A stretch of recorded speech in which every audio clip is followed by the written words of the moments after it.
Isang magandang Thursday morning, mga kakape at kabalitaan. Hatid ko ngayon na ilang makasaysayang impormasyon tungkol sa araw na ito.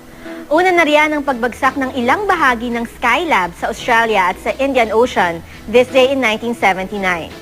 Bumagsak ito dahil nag-deteriorate ang orbit ng Space Station Dagok sa mataas na sunspot activity. Wala namang nasaktan sa insidente. Ang Skylab ang unang space station ng Amerika na nilaunch noong 1973. Nasa loob nito ang iba't ibang experimental equipment. Mahigit 700 oras inobserbahan ng crew ng Skylab ang araw at nakapag-uwi sila ng mahigit 175 solar pictures. Sunod sa ating history trivia, ang pagpaparangal ng Presidential Medal of Freedom kay Martin Luther King Jr. this day in 1977. Ang Noy President na si Jimmy Carter ang mismong nagbigay ng parangal sa kanya. Si King daw ang nagsilbing conscience ng kanyang henerasyon. Kilala si King sa pagiging isang aktivista at prominenteng leader ng African-American Civil Rights Movement.